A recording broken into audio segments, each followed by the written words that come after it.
அப்ப சபையிலே பரிசுத்த ஆவியானவர் பூரணமாய் வெளிப்பட ஆரம்பிச்சிட்டார்னா பரலோக பார்வையில சபை எப்படி தெரியுமா தெரியும்? என் புறாவே.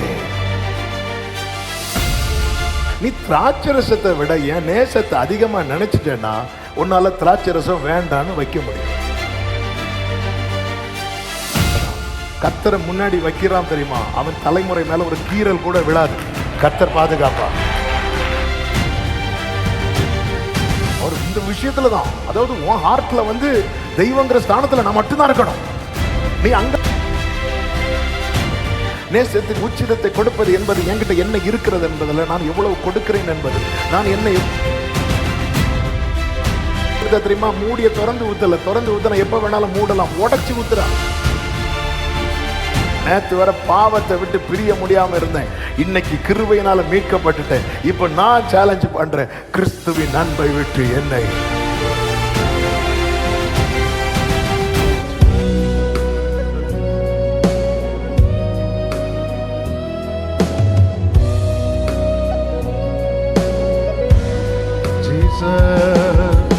എനിക്കൊരു ഉത്തമ ഗീതം എൻ്റെ പ്രിയനോട് പാടുവാനുണ്ട്.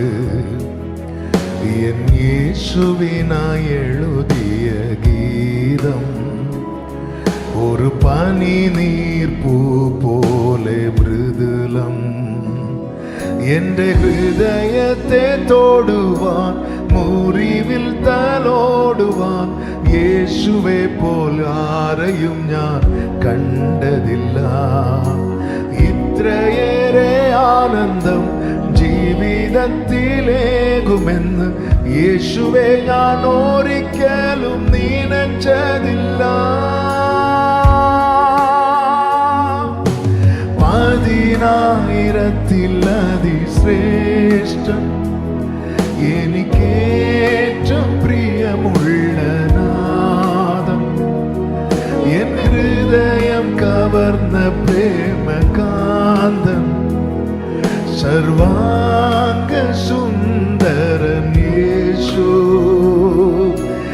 എനിക്കൊരു ഉത്തമ ഗീതം എൻ്റെ പ്രിയനോട് പാടുവാനുണ്ട്. എൻ യേശുവിനായി എഴുതിയ ഗീതം ഒരു പനിനീർപ്പൂ പോലെ മൃദുലം.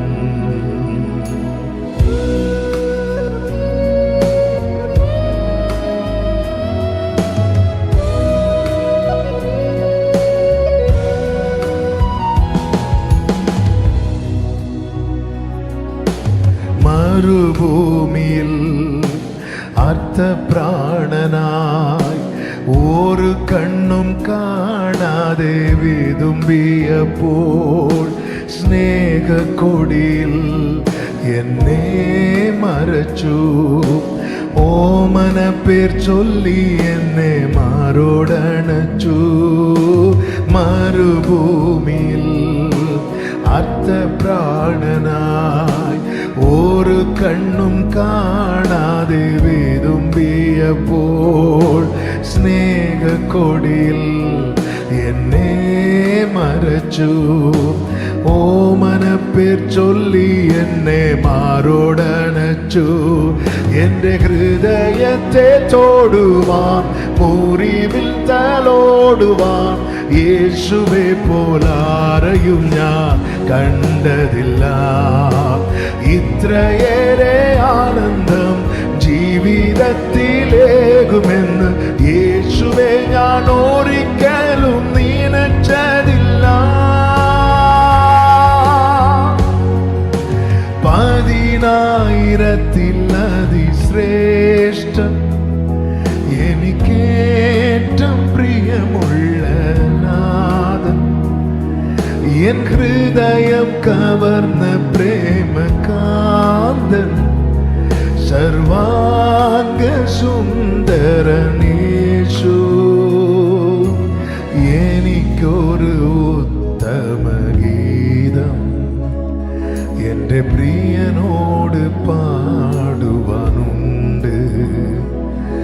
എൻ യേശുവിനായി എഴുതി எழுதிய கீதம் ஒரு பனி நீர் பூ போலே மிருதுலம். சொர்க்க பவனம் ஒருக்கியதில் வேகம் என்னை சேர்ப்பான் என்று பிரியன் வந்திடும். நல்ல நாளினாய் காத்திருந்தேன். സ്നേഹം എന്നിൽ ദീനം തോറും വർദ്ധിച്ചിടുന്നേ. സ്വർഗഭവനം ഒരുക്കിയതിൽ വേഗം എന്നെ ചേർക്കാൻ എൻ്റെ പ്രിയൻ വന്നിടും. നല്ല നാളിനായി കാത്തിരുന്നൻ. സ്നേഹം എന്നിൽ ദീനം തോറും വർദ്ധിച്ചിടുന്നേ. എന്റെ ഹൃദയത്തെ തോടുവാൻ മുറിവിൽ തലോടുവാൻ യേശുവെ പോലാരെയും ഞാൻ കണ്ടതില്ല. ഇത്രയേറെ ആനന്ദം ജീവിതത്തിലേകുമെന്ന് യേശുവെ ഞാൻ ഒരിക്കലും നിനച്ചതില്ല. 10,000 അതിശ്രേഷ്ഠം എനിക്കേറ്റം പ്രിയമുള്ള നാഥൻ. എൻ ഹൃദയം കവർന്ന പ്രേമകാന്തൻ സർവാംഗ സുന്ദരൻ യേശു. എനിക്കൊരു ഉത്തമ ഗീതം എന്റെ പ്രിയനോട് പാടുവാനുണ്ട്. എൻ യേശുവിനായി എഴുതിയ ഗീതം ഒരു പനി നീർ പൂ പോലെ മൃദുലം. நீர் நல்லவர் ஆண்டவரே. உம்முடைய சமூகத்தில் எங்களை தாழ்த்துகிறோம். தொடர்ந்து எங்க கூட பேசுங்கப்பா. நாங்கள் எப்படி இருக்க வேண்டும், எங்களிடத்தில் நீர் என்ன எதிர்பார்க்கிறீர் என்பதை இந்த நாளிலே உடைய வார்த்தையின் மூலமாக எங்களோடு இடைபடுவீராக. இயேசுவின் நாமத்தில் பிதாவே, ஆமென். ஹல்லேலூயா. உன்னத பாட்டின் புஸ்தகம் 8வது அதிகாரம். உன்னத பாட்டு 8வது அதிகாரத்தின் 5வது வசனத்தை நாம் வாசிக்க கேட்கலாம். உன்னத பாட்டின் புஸ்தகம் 8வது அதிகாரத்தின் 5வது வசனம். தன் நேசர் மேல் சார்ந்து கொண்டு வனாந்தரத்திலிருந்து வருகிற இவள் யார்?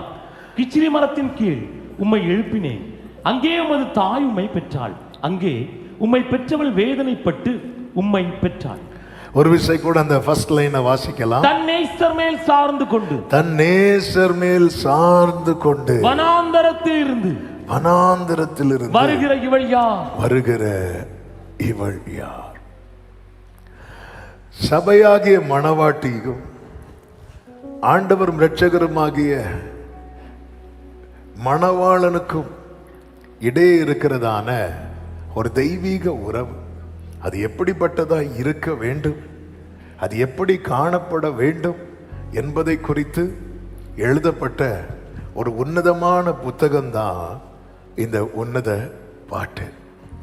சுலேமியாளை குறித்து சொல்லப்பட்டிருக்கிறது. அவள் தன் நேசருக்காக எந்த அளவுக்கு வாஞ்சையா இருந்து நேசரின் மார்பில் சாய்ந்து அவர் மேல சாய்ந்து கொண்டு போகிறாளோ, அதுபோல சபை தலையாகிய கிறிஸ்து, மணவாளனாகிய கிறிஸ்துவின் மேல வாஞ்சையா இருந்து அவர் வரும் நாளிலே, நம்ம அழகா பாடுவோமே, அவர் வரும் நாளினில் என்னை கரமசைத்து. எத்தனை பேர் வாஞ்சிக்கிறீங்க அப்படி கேட்டால் நம்ம எல்லாரும் கை தூக்குவோம், அதனால வேண்டாம். ஆமென். இதை நோக்கி தான் நம்முடைய பயணம் இருக்க வேண்டும். நம்ம இதை நோக்கி நகருகிறவர்களா இருக்க வேண்டும். மணவாட்டின்னு சொல்லும்போது 2 விதங்களில மணவாட்டியா இருக்கிறவங்களை பார்த்து 2 விதமான வார்த்தைகளை ஆண்டவர் சொல்லுகிறதை பார்க்க முடியும். எடுக்க வேண்டாம். ஒன்று, ஆண்டவர் இந்த 10 கன்னிகைகளை குறித்து சொல்லுவார் தெரியுமா? அதுல 10 பேரும் மணவாளனை எதிர்கொண்டு வருகிற கன்னிகைகள் தான். 10 பேருமே. அதுல 5 பேரை பார்த்து கர்த்தர் ஒரு வார்த்தை சொல்லுவார். மேரேஜ் அன்னைக்கு சொல்லுவார், எனக்கு உன்னை யாருன்னே தெரியாது. எல்லாம் பார்த்து பேசி ஒழுங்கு பண்ணி வச்சுட்டு ஆமென். கொஞ்சம் எஃபெக்டிவ் படிங்க. இந்த மேரேஜ் டைம்லயே மணமகனுக்கும் மணமகளுக்கு இருக்கிற ஒரு பெரிய ரிஸ்கான டைம் என்ன தெரியுமா? இந்த மைக்கை நீட்டி கேட்பாங்க, ஆமென், ஏதாவது தடை இருக்கிறதா? சிலர்லாம் அப்படி இருப்பாங்க, மாத்தி சொல்லிடக்கூடாது. ஆமென். சிலர் இப்போ ஃபீல் பண்றீங்க, அன்னைக்கே சொல்லியிருந்தா எஸ்கேப் ஆயிருக்கலாம். ஆமா, ஏதாவது தடை இருக்குதா? தடையெல்லாம் இல்லை. தடை இருக்குதா? இல்லை. சில ஃபர்ஸ்டே வீட்டிலேருந்தே மனப்பாடம் பண்ணி வச்சு, இப்படிதான் லாஸ்ட் டைம் பேப்டிசம் கொடுக்கும்போது கிளாஸ் எல்லாம் முடிச்சு ஞானஸ்நான ஆராதனைக்கு போகிறதுக்கு முன்னாடி சொன்னேன், ஞானஸ்நான தொட்டியில் இறங்கி ஞானஸ்நானம் கொடுக்கறதுக்கு முன்னாடி இப்படி 1-2 கேள்வி கேட்போம். ஆண்டவராகிய இயேசு கிறிஸ்துவை நீ சொந்த ரட்சகராய் ஏற்றுக்கொள்கிறாயா? நான் கேட்கும் போதுக்கெல்லாம் நீ ஆமாம் சொல்லிட்டேன்னா நான் உனக்கு ஞானஸ்நானம் தருவோம் அப்படின்னு சொல்லிட்டு ஒருத்தர் இறங்கினா உனக்கு டென்ஷன் தாங்க முடியல. நான் கேட்க ஆரம்பிக்கிறேன், நீ ஆண்டவராக இயேசு சொல்லுக்கு முன்னாடி ஆமா ஆமா ஆமா ஆமா, நில்லு நான் சொல்லி முடிக்கட்டும். ஏன்னா ஆமாம் ஆமாம் கொஞ்சம் வெயிட் பண்ண. ஆமாம். எங்கள் அப்பா சொன்ன ஒரு சம்பவம், கன்னியாகுமரி மாவட்டத்தில் நடந்த ஒரு சம்பவம். இப்படி தான் ஒரு கல்யாண வீட்டில் செய்தியெல்லாம் முடிச்சுட்டு மணமகனை பார்த்து கேட்டாங்களாம், பாஸ்டர் இவளை விவாகம் பண்ண ஏதாவது தடை இருக்கா? தடை இருக்கு பாஸ்டர். நீ என்ன எல்லாம் ஓகே பண்ணி வந்துட்ட? எனக்கு உங்க செய்தி கேட்கறதுக்கு முன்னாடி வர தடை இல்லை, ஆனா நீங்க 1 hour பேசுனீங்க தெரியுமா, எனக்கு கஷ்டம் பாஸ்டர். உடனே இந்த பாஸ்டர் தனியா கூட்ட பேசி, நாங்க இப்படிதான் பேசுவோம், நீ அதெல்லாம் கண்டுக்க கூடாது. ஆமே. ஆண்டவரை பாருங்க, எல்லாம் ரெடி பண்ணி வச்சுட்டு எல்லாம் ஓகே பண்ணி வச்சுட்டு மேரேஜ் அன்னைக்கு எனக்கு ஒன்று தெரியாது போ அப்படின்ட்டாரு. பைபிள் ஸ்டடி போன வாட்டி இதுதான் நம்ம தியானிச்சோம், அதனால நான் ரொம்ப டீட்டெயிலாக போகல. என்ன ஒரு ஆச்சரியமான காரியம், அதே நேரத்தில் பெரிய ஒரு வார்னிங். இந்த 5 கன்னிகைகள் அந்த இடத்துல விபச்சாரம் பண்ணாங்களா, வேசித்தனம் பண்ணாங்களா? ஒன்றும் பண்ணல, கொஞ்சம் எண்ணெய் எடுக்கல, அவ்வளோதான். எக்ஸ்ட்ரா எண்ணெய் எடுக்கல. கொலை பண்ணாங்களா, பொய் சொன்னாங்களா, விபச்சாரம், வேசித்தனம், பிறனுடைய ஒண்ணுமே இல்லை. எக்ஸ்ட்ரா எண்ணெய் எடுக்கல. என்ன இதை காண்பிக்குது தெரியுமா? நம்ம சின்ன விஷயம் சொல்லி தள்ளி விடுறது கூட நாளைக்கு கண்ணியா வருவதற்கு வாய்ப்பு இருக்கிறது. அதனாலதான் அதாவது கிறிஸ்துவை விட்டு நம்முடைய பார்வை விலகும் போது நம்முடைய வாழ்க்கை ஆபத்தை நோக்கி நகர ஆரம்பித்து விடும். கல்யாணம் அன்னைக்கு எனக்கு உன்னை யாருன்னே தெரியாது அப்படின்ட்டார், கதவு பூட்டிட்டார். ஆமென். ஆனா இங்கே உன்னத பாட்டிலே சொல்லப்பட்டிருக்கிறது, இவளை குறித்து ஆண்டவருடைய சாட்சி 4வது அதிகாரத்தை நீங்க பார்த்தீங்கன்னா, ஆமென், 4வது அதிகாரத்தின் 7வது வசனத்திலே கர்த்தர் சொல்லுகிறார், என் பிரியமே நீ பூரண ரூபவதி. இதுதான் கர்த்தர் எதிர்பார்க்கிறது. நீ பூரண ரூபவதி, உன்னில் பழுது ஒன்று இல்லை என்று சொல்லுகிறார். 2வது அதிகாரத்தின் ஆமென் அதனுடைய 14வது வசனத்திலே கர்த்தர் எப்படி சொல்லுகிறார் என்றால், கண்மலையின் வெடிப்புகளிலும் சிகரங்களிலும் மறைவிடங்களிலும் தங்குகிற என் புறாவே அப்படிங்கிறார். இப்போ ஒரு கேள்வி கேட்கிறேன், புறானாலே நமக்கு பைபிள்ல யார் ஞாபகம் வரும்? பரிசுத்த ஆவியானவர் தான் ஞாபகம் வரும். இப்போ பரிசுத்த ஆவி நமக்கு கொடுக்கப்பட்டிருக்கிறார். ஓகே, இப்போ நேசர் மணவாட்டியை பார்க்கும்போது அவர் கண்ணுக்கு மணவாட்டி யாரா தெரிகிறா? புறாவாக தெரிகிறா. அதன் அர்த்தம் என்ன? நல்ல புரிஞ்சு. இயேசு மாம்சமாகி வந்தார். இயேசு வார்த்தை மாம்சமானது. இயேசு இந்த பூமியில் வரும்போது அவரை பார்க்கும்போது இவர் இயேசுன்னு சொல்றாங்க. அவர் மாம்சமாகி வந்தார். அவருக்கு நம்மள மாதிரி கண்ணு மூக்கு எல்லாமே இருந்துச்சு. அவர் மாம்சமாகி வந்தார். ஆனா ஹோலி ஸ்பிரிட் மாம்சமாகி வராம அவர் நம்முடைய மாம்சத்தை தெரிந்தெடுத்தார், நம்மை ஆலயமாய் தெரிந்தெடுத்தார். நமக்குள்ளிருந்து அவர் வெளிப்பட விரும்புகிறார். அப்ப சபையிலே பரிசுத்த ஆவியானவர் பூரணமாய் வெளிப்பட ஆரம்பிச்சிட்டார்னா பரலோக பார்வையில சபை எப்படி தெரியுமா தெரியும்? என் புறாவே, என் புறாவே. இப்படி அவர் அழைக்க விரும்புகிறார் சபையை. ஒரு 1.5 ஆமென் வருது, ஒரு 7 வருது. ஹல்லேலூயா. நம்ம அதை விட்டு நான் சிங்கம், நான் புலி, அதெல்லாம் முதல்ல புறா, அதுக்கப்புறம் ஆட்டுக்குட்டி சிங்கெல்லாம் போலாம், நான் தான் குதிரை யுத்தத்தில் அதெல்லாம் இருக்கட்டும், முதல்ல புறா. அவர் பார்க்கும்போது அடுத்து சொல்றாரு பாருங்க, உன் முகரூபத்தை எனக்கு காட்டு. இப்படி இங்க சொல்றார். அங்க அந்த 5 பேர் வந்ததும் கதவை அடைச்சிட்டார். வேண்டாம் வேண்டாம், அந்த முகத்தை பார்க்கல, கதவை அடைச்சிட்டார். 5 பேரும் தட்டுறாங்க. ஆமே. இங்க சொல்றாரு, உன் முகரூபத்தை எனக்கு காண்பி, உன் சத்தத்தை நான் கேட்கட்டும். ஓ, உன் சத்தம் இன்பமும் உன் முகரூபம் அழகுமா இருக்கிறது. அதாவது பரிசுத்த ஆவியானவர் எனக்காக கொடுக்கப்பட்டது கொஞ்ச நேரம் அந்நிய பாஷை பேசுறதுக்கு கிடையாது. ஆமென். எவர்கள் தேவனுடைய ஆவியினால் நடத்தப்படுகிறார்களோ, தேவனுடைய ஆவியினால் ஒருத்தங்க பூரணமா நடத்தப்படுவாங்கன்னு வச்சுக்கோங்களேன், பரலோகம் அவங்களை எப்படி தெரியுமா சொல்லும்? புறாவே அப்படின்னு. ஆமென். நம்ம அவரை பாடிட்டு இருக்கிறோம், புறாவே இறங்கி வாரான். அவர் சொல்றார், மறைவிடங்களில் தங்குகிற என் புறாவே அப்படிங்கிறார். ஆமென். நீங்க இந்த உன்னத பாட்டு படிச்சிட்டீங்கன்னா போட்டி போட்டு லவ் லெட்டர் எழுதிட்டு இருப்பாங்க. போட்டி போட்டு நேசர் இவளுக்கு சொல்லுவா, என் பிரியமே ரூபம். இவ சொல்லுவா, உமை மாறி உங்களை மாறி அழகு யார் ஆண்டவரே. ஹல்லேலூயா. இப்படிப்பட்ட ஒரு நிலை. இவளை குறித்து இப்ப எல்லாரும் கேட்கிற கேள்வி என்னன்னா, இவ யாரு? நேசர் மேல் கடல் மேல் நடக்கிற இவள் யாருன்னு கேட்கல. ஆமே, கடல் மேல் நடக்கிற இவள் யார்? தலைகீழா நின்று ஜெபிக்கிற இவன் யார்? அக்கினி இதெல்லாம் கேட்கவே இல்லை. ஆமே, அதெல்லாம் ஆண்டவர் கொடுக்கிற கிருபை பெருகட்டும், கர்த்தர் ஆசீர்வதிப்பார். ஆனா கடைசியா எல்லாரும் பார்த்து ரசிக்கிற, ஆமா, எல்லாரும் கண்களுக்கு ஆச்சரியம் உண்டாக்குகிற ஒரு காரியம் என்ன தெரியுமா? தன் நேசர் மேல் சார்ந்து கொண்டு வனாந்திரத்திலிருந்து வருகிற இவள் யார்? நேசரால் புகழப்படணும் அவர் நமக்காக. அதனாலதான் நீங்கள் மீட்கப்படும் நாளுக்கென்று முத்திரையாக பெற்ற பரிசுத்த ஆவியை என்ன படுத்திராதீங்க, துக்கப்படுத்திராதீங்க. ஃபாதர் அழகா பாடி இருக்கிறாங்கள, எனக்குள்ளே நீர் செயலாற்றி மகிழ்கின்றீர். எனக்குள்ள இருந்து அவர் செயலாற்ற விரும்புகிறார். என் சுபாவத்தை மாற்ற விரும்புகிறார். என் பார்வையை மாற்ற விரும்புகிறார். என்னை கிறிஸ்துவை போல மாற்ற விரும்புகிறார். அதனால அந்த உன்னத பாட்டுல அவர் என்ன சொல்லி அவரை கூப்பிடுறாரோ, அவரும் அவளை அதே சொல்லிதான் கூப்பிடுறத வேதத்துல ஒவ்வொரு அதிகாரத்துல பார்க்க முடியும். ரொம்ப ஆச்சரியமா இருக்கும். நேரம் வேகமாய் போகிறதுனால, ஆமென், இந்த ஆண்டவர் நம்மிடத்தில் எதிர்பார்க்கிற 4 பிரதானமான காரியங்களை இதிலிருந்து சொல்லி நான் ஜெபிக்கும்படி விரும்புகிறேன். இந்த மணவாட்டியானவள், அதாவது நேசருக்குரியவளிடத்தில் வெளிப்பட்ட நிறைய காரியங்கள் இருக்கிறது.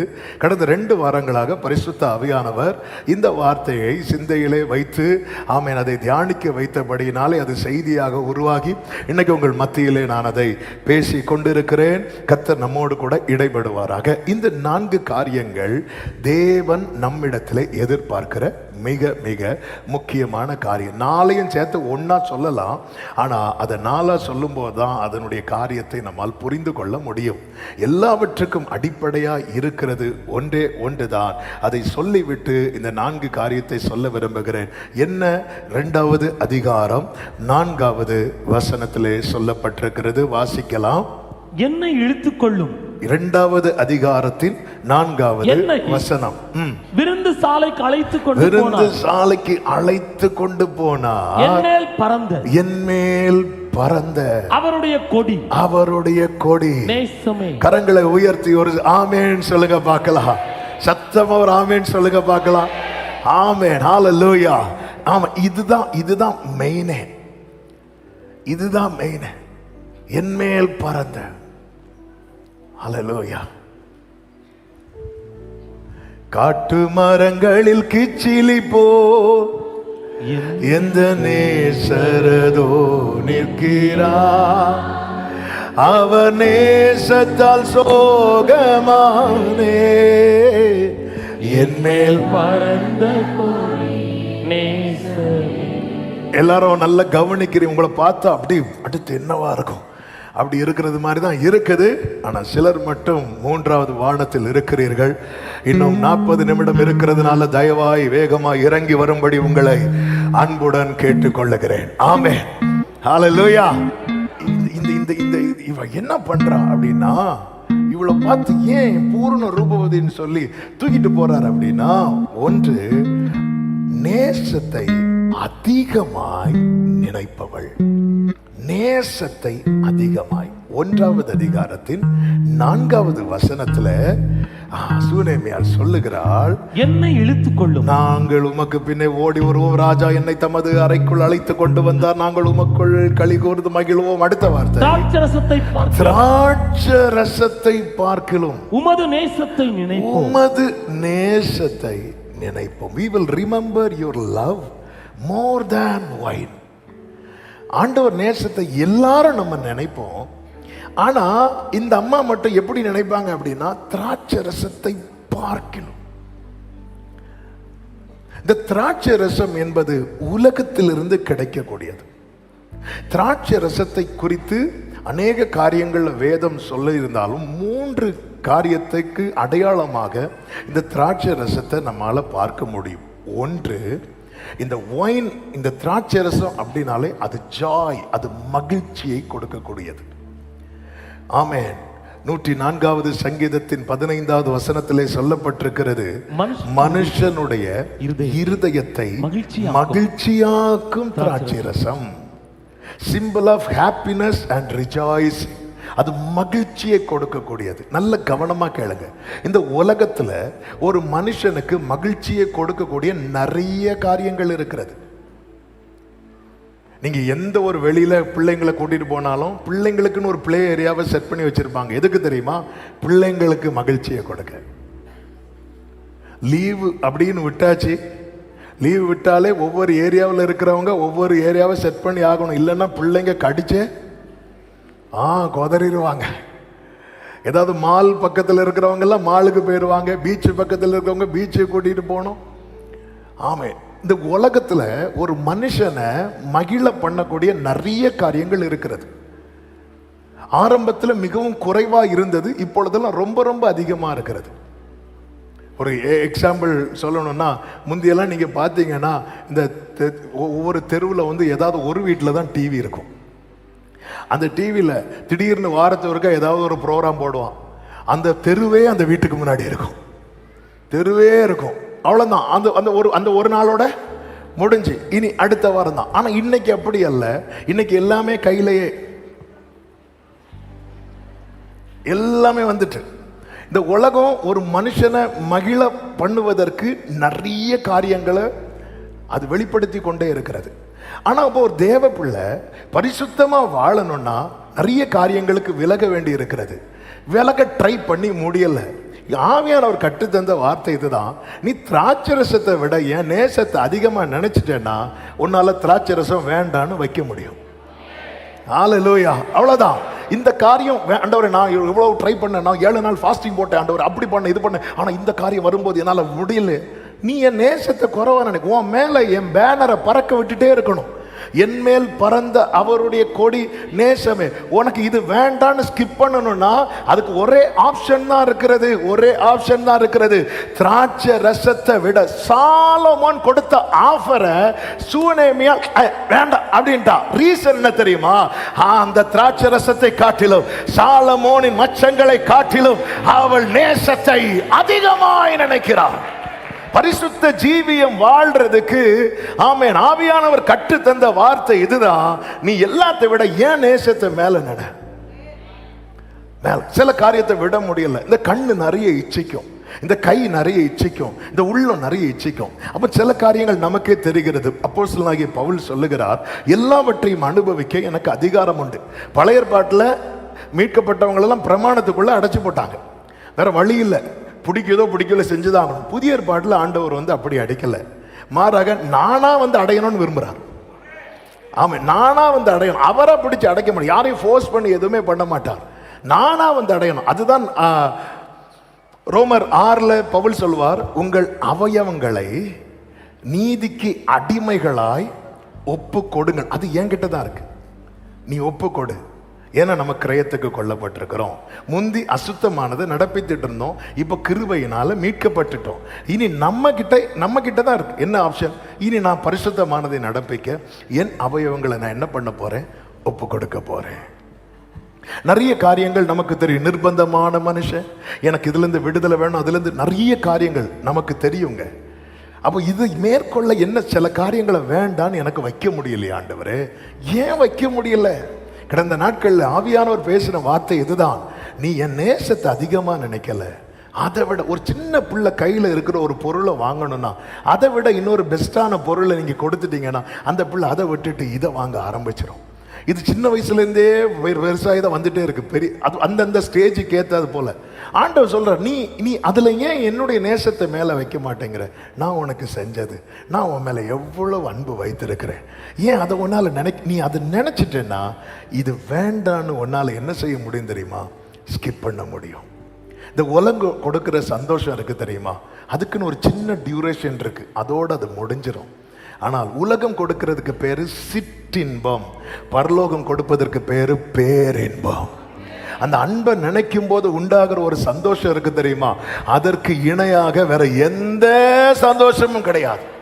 அப்போ ஒரு விஷயத்தை நல்லா புரிஞ்சுக்கோங்க. என் முன்னாடி திராட்சை ரசம் இருக்கு. திராட்சை ரசம் என்பது மகிழ்ச்சியை கொடுக்கிற காரியத்திற்கான அடையாளம். அப்போ எனக்கு மகிழ்ச்சியை கொடுக்கிற காரியம் உங்களுக்கு கொடுக்கணும்னு அவசியம் கிடையாது. நமக்குன்னு நம்மளை ரிலாக்ஸ் பண்ணுறதுக்கு நாம மகிழும்படியாக நிறைய காரியத்தை நமக்கு முன்பாக வைத்திருக்கிறோம். அப்போ அந்த காரியத்தை இப்போ எனக்கு என் மனசு சொல்லுது, எல்லாவற்றையும் அனுபவிக்க எனக்கு அதிகாரம் மட்டும், ஆனால் எல்லாம் எனக்கு தகுதியாகிறாது, நான் ஒன்றுக்கு அடிமைப்படக்கூடாது. அப்போ இது எனக்கு வேண்டாம். ஆனால் வேண்டான்னு வைக்க மனசு சொல்லும்போது சரீரம் சொல்லுது, இப்போ இதுக்கு வேண்டான்னு சொல்கிற, என்ன பிரச்சனை ஆயிட்டு உனக்கு? ஆமாம், அது இருந்தால் உனக்கு என்ன பிரச்சனை? இல்லை, வேண்டாம். எனக்கு இப்போ வேண்டான்னு நான் எடுத்த தீர்மானத்தை நிறைவேற்றணும். என்ன செய்யணும்? நான் திராட்சை ரசத்தை பார்க்கணும். அந்த இடத்துல நான் உடனே ஆண்டவர் என் மேல வச்ச நேசத்தை நான் நினைக்க ஆரம்பிக்கணும். ஆமே, அதாவது நம்ம எப்ப நினைப்போம் தெரியுமா? எல்லாத்தையும் செஞ்சு முடிச்சுட்டு மா பாவியாம் என்னை அப்படி அப்படி அப்படி ஒரு லைனுக்கு வந்துடும். அதுல நம்ம வந்து PhD முடிச்சிருக்கோம். ஆமே, நம்ம நேசத்தை நினைக்கணும்னா ஒரு 40 நாள் வரணும். எந்த 40 நாள்? இப்போ முடிஞ்சிடல. லென்த் டேஸில் லென்த்தை தாடியெல்லாம் வளர்த்து குட் ஃப்ரைடே வர ஒன்றுமே சாப்பிடாம வெயிட் பண்ணிட்டு எல்லாத்துக்கும் சேர்த்து ஈஸ்டர் அன்னைக்கு அடித்து முளைக்கிட்டு அதோட முடிஞ்சு இனி அடுத்து இல்லை. இன்னைக்கு நீங்கள் உங்கள் லைஃப்பில் எதை உங்களால் அவாய்ட் பண்ண முடியல, இதை நீங்கள் ட்ரை பண்ணுங்க. இதை ட்ரை பண்ணுங்க, உங்களால் ஜெயிக்க முடியும். உங்களால் ஜெயிக்க முடியும். என் மேலே ஒரு கொடியை பறக்க விட்டுருக்கிறார். அதுக்கு ஒரு கிரயம் இருக்கிறது. அந்த அந்த அந்த கொடிக்கான கிரயம் தான் சிலுவையில் அவர் சிந்தின ரத்தம், அவர் கொடுத்த ஜீவன். ஆமா, இது இது இது இது இது இது இது இது வந்து பிரஷியஸான பேனர். இது என் மேல் பறந்த அவருடைய கொடி. நேசமே, ஒரு சபைக்கு பரிசுத்தமாய் வாழ்வதற்கு ஆமே நேசத்தை அதிகமாக நினைக்க, அவர் எனக்கு செய்ததை. அப்போஸ்தலனாகிய பவுல் அதுதான் சொல்றார். ஆமே, நான் வந்து இன்னைக்கு ஏன் அந்த அன்பு என்னை நெருக்கி ஏவுது, என்னை நெருக்குது, என்னை ஏவுது. எந்த எண்ணங்களை நாங்கள் கிறிஸ்துவுக்குள் சிறையாக்கின்னு சொல்றார். எண்ணங்கள்லாம் எழும்பதான் செய்யும். உடனே இயேசுவை மேல வச்சிரும், அந்த எண்ணெல்லாம் அடிபட்டி போயிடும். ஆமே, நிறைய காரியத்தை ஸ்கிப் பண்ண முடியும், நிறைய காரியத்தை வேண்டான்னு வைக்க முடியும். எப்போ தெரியுமா? எப்பொழுதுமே அந்த கொடி நம்ம மேல பறக்க விட்டுட்டே இருக்கணும். எப்பவுமே அந்த கொடிக்கு கீழே இருக்கணும். எப்பொழுதும், அதாவது மேக ஸ்தம்பத்திலும் அக்னி ஸ்தம்பத்திலும் கர்த்தர் எப்பொழுதுமே இருக்கிறார். அவர் டயர்டாகல, இவங்க டயர்டாகி ஆண்டவர் இந்த வனாந்திரத்தை தவிர கீழே பார்த்துட்டு இருக்கிறான். கொஞ்சம் மேல அவர் மேல இருக்கிறார்ல. அவன் வனாந்திரத்துல யாருமே பசியில சாகலையே, சாப்பிட்டு தானே செத்தான். வனாந்திரத்துல இஸ்ரவேலர்களை சத்துரு ஒடுக்க ஆண்டவர் அலோவ் பண்ணவே இல்லையே. எவ்வளவு பெரிய ஒரு கொடி அந்த மேல இருக்கு, அவங்க மேல இருக்கிறது. நம்மேல் பறந்த அவருடைய கொடி. ஆமே, எனக்கு இந்த பூமியில மகிழ்ச்சியை கொடுக்கிற நிறைய காரியங்கள் இருக்கிறது. அதுல சில காரியங்கள் என்னை கரைப்படுத்துகிறதா இருக்கிறது. எல்லாம் இல்லை, சில கரைப்படுத்துகிற காரியங்கள் இருக்கிறது, அடிமைப்படுத்துகிற காரியங்கள் இருக்கு. அதை நான் அவாய்ட் பண்ணி தான் ஆகணும், அதை ஸ்கிப் பண்ணி தான் ஆகணும். ஆனா எனக்கு முடிய மாட்டேங்குது. ஏன் முடியல அப்படின்னா, ஆண்டவர் சொல்லுகிற வார்த்தை இதுதான், நீ என்ன நினைக்கல, நான் உனக்கு செய்ததை நீ நினைவு கூறவில்லை. ஆமென். பாருங்கள், ஒரு எலியா புறப்பட்டு வருகிறான் பர்வதத்தில் இருந்து. எலிசாவை பார்க்கிறான். கர்த்தர் சொன்னபடி எலிசாவை பார்க்கிறான். எலிசா வந்து ஏர் போட்டி 12வது ஆளா உழுதுட்டு வரான். எலிசாவை பார்த்ததும் அவன் இருக்கிற இடத்துக்கு, அவன் சேத்துல இருக்கிறான். எலியான என்ன மதிப்புக்குரியவர். எலியா அவனை கூப்பிட்டு, இங்க வா, குளிச்சுட்டு வா. ஒண்ணுமே இல்லை, அவன் இருக்கிற இடத்துல போய் தன்னுடைய சால்வை அவன் மேல போடுறான். போட்டுட்டு வேற ஒண்ணுமே சொல்லல. அவன் சொல்றான், நான் போய் எங்க அப்பா கிட்ட எல்லாம் பை சொல்லிட்டு வரேன். அப்ப இந்த எலியா ஒரே ஒரு வார்த்தை தான் சொல்லுவார், உன்னை குறித்து தேவத்திட்டம் அப்படி இருக்கு இப்படி ஒண்ணு இல்லை, நான் உனக்கு செஞ்சதை மட்டும் நீ நினைத்துக்கொள்ள அப்படின்னு. அவ்வளவுதான். நான் உனக்கு செஞ்சேன் பாத்தியா, அதை நினைத்துக்கொள். எலியா நேர போய் காளைகளை அடிச்சு விருந்தே வச்சுட்டார். அவ்வளவுதான். அவர் உழுதுட்டு இருந்த ஏரெல்லாம் உடைச்சு விறகாக்கிட்டார். இனி என் லைஃப்ல இது திரும்பி வரவே கூடாது. அந்த அன்பை நினைக்கும் போது சில காரியங்கள் நம்ம கூட வருகிற காரியம் இருக்கு தெரியுமா, அது ஒண்ணு இல்லாம ஆயிரும். 40 வருஷம் ஒரு கோலை கையில வச்சிட்டு இருக்கிறார் மோசே. கோலை கையில ஆண்டவர் பேசுறார் முட்செடியில எழுந்தருளி. மோசே வரும்போது, மோசே நீ நிக்கிற இடம் பரிசுத்த பூமி. அப்போதான் அவன் கிருபையை ஃபீல் பண்ண ஆரம்பிக்கிறான். அதன் அர்த்தம் என்ன, இந்த பரிசுத்த பூமியில நிக்க நான் தகுதி இல்லாதவன், ஆனாலும் அவருடைய அன்பு என்னை நிக்க வச்சிருக்கிறது. அவருடைய அன்பை ஃபீல் பண்ண ஆரம்பிக்கிறான். இப்ப மோசே கிட்ட கர்த்தர் கேட்கிறார், உன் கையில என்ன இருக்கு அப்படின்னு. என்ன இருக்கு? ஆமே, ஒரு கோலை ஒருத்தங்க வச்சிருக்காங்கன்னா அதுக்கு பல அடையாளங்கள் உண்டு. இந்த மோசே கையில கோல் வைத்திருக்கிறான். மோசே ஒரு மெய்ப்பன், இப்போ மெய்ப்பனா இருக்கிறான். அப்போ தொழிலை அடையாளப்படுத்துகிற ஒரு கோல். மோசே எகிப்தை விட்டு புறப்பட்டு வந்திருக்கிறான்.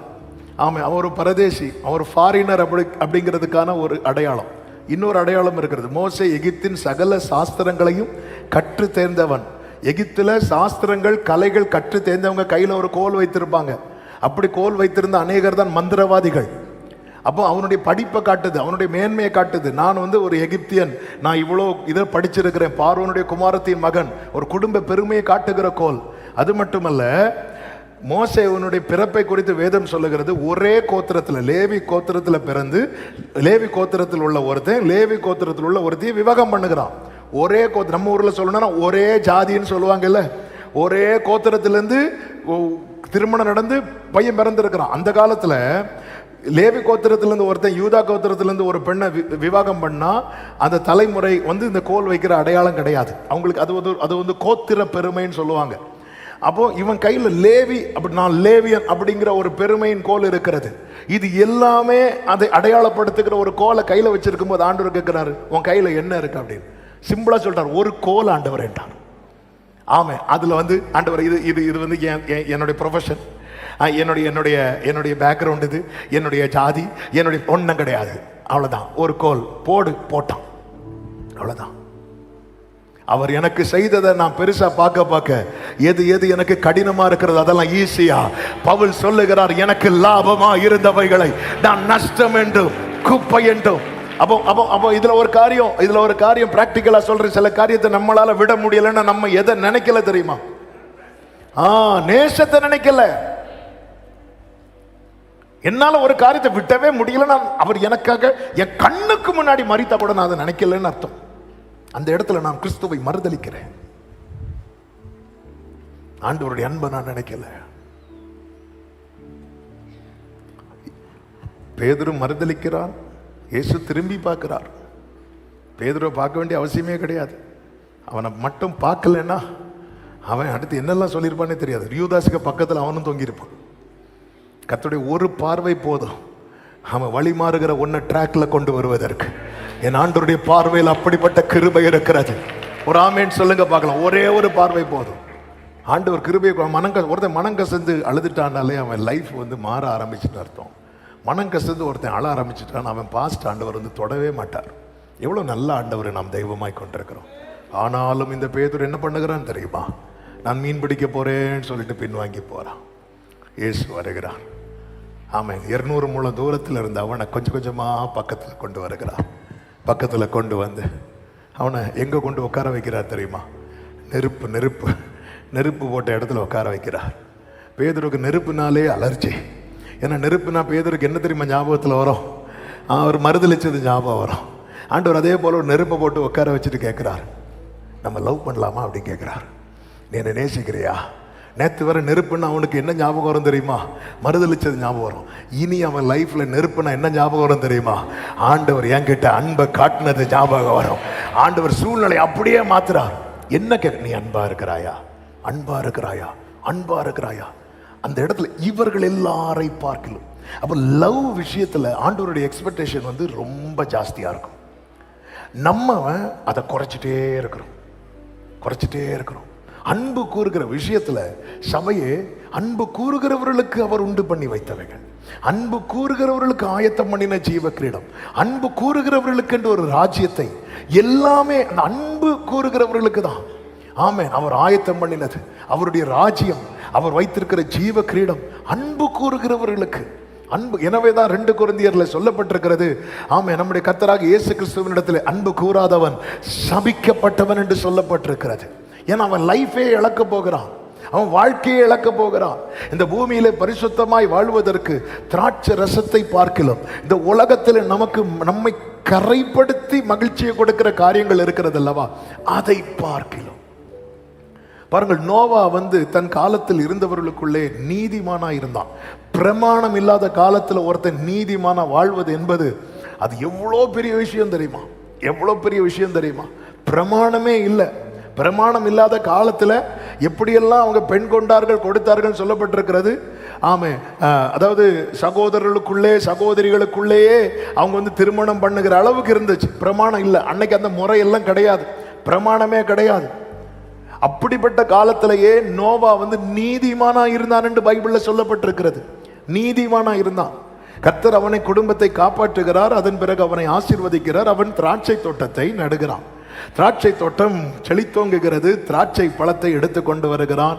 அது அவனுக்கு மகிழ்ச்சியை கொடுக்க ஆரம்பிக்கிறது. அவன் குடித்து, பைபிள் சொல்லுகிறது, அவன் வெறித்தான் என்று சொல்லப்பட்டிருக்கிறது. வெறித்தான். உலகம் கொடுக்கிற சந்தோஷம் நம்மளை எங்கேயோ கொண்டு போய் விட்டுரும், எங்கேயோ கொண்டு போய் விட்டுரும். ஆமாம், ஒரு தேவ பிள்ளை புரிந்து கொள்ள வேண்டும், எதுவுமே நம்ம பிடியில் இருக்கிறது வரைக்கும் சேஃப், நாம் அது பிடியில் போயிட்டோன்னா முடிஞ்சு. நீதிமான் நோவா அவன் வஸ்திரம் விலகி படுத்து கிடக்கிறான். அவனுடைய மகன் காம் வருகிறான். கானானின் தகப்பன் காம் பார்க்குறான், அப்பாவுடைய வஸ்திரம் விலகி இருக்கு. அவன் நேராக போய் என்ன பண்ணுறான்னா சகோதரர்கள்ட்ட சொல்கிறான், அப்பா குடிச்சு படுத்து கிடக்காரு, ட்ரெஸ்ஸே இல்லாமல் இருக்கிறாரு. சகோதரர்கள் உள்ளே வராங்க, தகப்பனுடைய நிர்வாணத்தை பார்க்கக்கூடாதுன்னு முகத்தை திருப்பிட்டு அப்படியே வஸ்திரத்தை கொண்டு மேலே மூடிட்டாங்க. அதன் பிறகு நம்ம ஆளு பொத்தியெல்லாம் தெளிந்து எழும்பி உக்காந்து காம் செய்ததை நினைத்து அவன் தன் சந்ததி கானானை சபித்தான் என்று சொல்லப்பட்டிருக்கிறது. சிற்றின்பம் ஆமென் ஒரு பெரிய வேதனைக்குள்ள கொண்டு போய் விடுகிறது. ஆமென். இப்படிதான் பல காரியங்கள் சின்னதா பண்ணுவோம், இதெல்லாம் தப்பா, இதெல்லாம் தப்பா, இதெல்லாம் தப்பான்னு பண்ணுகிற காரியங்கள் நம்மை அறியாமல் நம்மை கரைப்படுத்தி அது வேதனையின் பள்ளத்தாக்கிலே நம்மை கொண்டு போய் விடுகிறது. ஒரு தேவ பிள்ளை நேசத்தை அதிகமா நினைக்கணும். நான் ஆண்டவருடைய அன்பை நினைக்கணும்னா ஒரு 2 பாட்டு கேட்கணும். அப்படி அல்ல, எப்பொழுது அந்த என் மேல ஒரு கொடி பறந்துட்டே இருக்கு. அந்த கொடிக்கு ஒரு பேர் உண்டு, லவ். ஆமென் சொல்லுங்க பார்க்கலாம். என் மேல் பறந்த அவருடைய கொடி நேசமே. ஆமே, ஆண்டவருடைய அன்பை எண்ணி வாழ்கிறவர்களுக்கு மட்டும்தான் சில காரியங்களை வேண்டான்னு வைக்க முடியும், வேண்டான்னு வைக்க முடியும். இன்னைக்கு நம்ம ஆராதிக்கிற எல்லாம் பண்றோம். காயின் காணிக்கையெல்லாம் கொடுக்கறான், ஆனா வாசற்படியில் படுத்திருக்கிற பாவத்தை வேண்டாம் அவனால வைக்க முடியல. ஆபேலின் காணிக்கையை அங்கீகரித்தது உண்மைதான், ஆனா காயின்ட்ட தானே பேசிட்டு இருந்தார். எவ்வளவு நல்ல ஆண்டவர் பாருங்க. அவன் முகம் மாறுறதே பார்த்துட்டே இருக்கிற, ஃபேஸை பார்த்துட்டே இருக்கிறார். அப்போ தெரியுது இல்லப்பா என் முகம் மாறணும்னு தெரியும். அதான்ப்பா காயினே உன் ஃபேஸ் ஏன் மாறுது. சிலருடைய ஃபேஸை மாத்துறதுக்குன்னே ஸ்டேட்டஸ் போடுவாங்க. பார்த்தாங்களா, அவங்க பார்த்தாங்களா, பார்த்துட்டாங்க, ஸ்டேட்டஸை ரிமூவ் பண்ணு. இவங்க பார்க்கறது வரை தான் ஸ்டேட்டஸ். சில டைலாக்லாம் பயங்கரமாக இருக்கும். ஆமே, அது சிலரை பார்க்கறதுக்குன்னே அவங்க அடியே பார்ப்பாங்க. பார்த்தாச்சு வியூவில் அவங்க நேம் ஓகே ரைட், இனி டெல் பண்ணி யார் பார்த்தா என்ன, பார்க்கலடா என்ன. சிலர் பார்க்குறாங்க என்ன தீர்க்க தரிசனமாக வருதுன்னு. வரட்டும், கண்ணை மூடி இருந்தாலும் வார்த்தை உங்களுக்குள்ள வரும். ஆமே, கர்த்தர் உங்களை ஆசீர்வதிப்பாராக. ஆமே. எல்லாவற்றை விட அந்த நேசத்தை என்னால் நினைக்க முடியலன்னா நான் துரோகம் லவ பண்ணிட்டு இருக்கிறேன். இந்த உலகத்தில் ஒரே ஒரு கேள்வி கேட்குறேன். ஆக்சுவலி இந்த பாயிண்ட்லேயே நின்று சுற்றிட்டு இருக்கிறேன்னு நினைக்கிறேன். ஆமாம், 4ன்னு சொன்னேன், 4ல் 1 தான் உள்ளே கடந்து சுற்றிட்டு இருக்கிறேன். இந்த உலகத்தில் அதாவது நீங்கள் பிறந்த நாள்லேருந்து நிறைய உறவுகளை பார்த்துருப்பீங்க. இதுவரை இந்த உறவால் மட்டும் நான் கொஞ்சம் கூட வேதனையே படலை அப்படின்னு ஒரு பர்சன் அவங்களால எழுத முடியுமா? உங்கள் ஃபேமிலி சர்க்கிளில் ஏதாவது ஒரு வகையில் சிலர் உங்களை வெறுத்திருக்க மாட்டாங்க, ஆனால் உங்களை புரிஞ்சிக்காமல் நடக்கிற காரியம் அல்லது புரிஞ்சிக்காமல் பேசுகிற விஷயம் கூட உங்களை ஹர்ட் பண்ணியிருக்குல்ல. சில நேரத்தில் நீங்கள் ஒரு விஷயத்த ரொம்ப சீரியஸாக சொல்லியிருப்பீங்க, அவங்க அதை கண்டுக்காமல் போய் அது கூட ஹர்ட் ஆகிடும். ஏதாவது ஒரு வகையில் எந்த ஒரு உறவாலையும் சரி நம்ம வந்து ஏதாவது ஒரு வகையில் பாதிக்கப்பட்டிருப்போம். ஆனால் இதுவரை ஒரே ஒரு உறவால மட்டும்தான் நமக்கு கிருபை மேல கிருபையும் பலத்தின் மேல பலனும் கிடைக்குது. அப்படின்னா நம்ம ஆராதிக்கிற நம்ம ஆண்டவரை நம்புறவங்க மட்டும், அதை உண்மைன்னு சொல்றவங்க மட்டும் கரங்களை தட்டி ஆமேன்னு சொல்லுங்க பார்க்கலாம். திராட்சை ரசம், அது உலகம் கொடுக்கிற மகிழ்ச்சியை விட நான் அந்த நேசத்தை நினைக்கிறேன். ரெண்டாவது, இந்த திராட்சை ரசம் எதுக்கு அடையாளமாய் சொல்லப்பட்டிருக்கிறது என்றால் ப்ராஸ்பரிட்டி, ஆசீர்வாதத்தின் அடையாளமாய் சொல்லப்பட்டிருக்கிறது. யோவேல் 2வது அதிகாரத்தின் 23, 24 கர்த்தர் பின்மாறி மலையெல்லாம் தருவார். அப்பொழுது 24 சொல்லப்பட்டிருக்கிறது, ஆலைகளில் திராட்சை ரசம் என்ன செய்யுமா, வழிந்தோடும் சொல்லப்பட்டிருக்கிறது. இது வந்து செழிப்பை காண்பிக்கிறது. அப்போ இங்கே சபை என்ன எப்படிப்பட்ட நிலையில் இருக்கணும்னா, இந்த திராட்சை ரசத்தை விட நான் உங்களை நேசிக்கிறேன். அதன் அர்த்தம் என்ன? சில நேரத்தில் அத்தி மரம் துளிர் விடாமல் போனாலும், அடுத்து சொல்லுங்க, திராட்சை செடி பலன் கொடாமல் போனாலும் நம்ம சந்தோஷமா இருப்போம். ஏன்னா நம்ம வீட்டில் திராட்சை செடி கிடையாது. ஆமா, எனக்கு இந்த மாசம் சேலரி வராமல் போனாலும், நான் எதிர்பார்த்த பிளெஸிங் எனக்கு கிடைக்காம போனாலும், திராட்சை ரசத்தை பார்க்கலாம். ஆமா, இன்னைக்கு அநேகர் 2 விதமான கூட்டம் இருக்கிறாங்க. ஒன்று கிடைச்சதும் போயிடுவாங்க, இன்னொன்று கிடைக்கலன்னு போயிடுவாங்க. நான் இவ்வளோ நாள் ஜோம் பண்ணி பார்த்தேன், ஆண்டவர் எனக்கு தரல. நம்ம கேட்டோமே, வனாந்தரத்தில் வழி, வனாந்தரத்தை ஏதேனா கர்த்தருக்கு மாற்ற முடியுமா முடியாதா? சில நேரம் மாற்ற மாட்டார், அதில் வேற ஒரு ஆப்ஷன் வச்சிருப்பார்.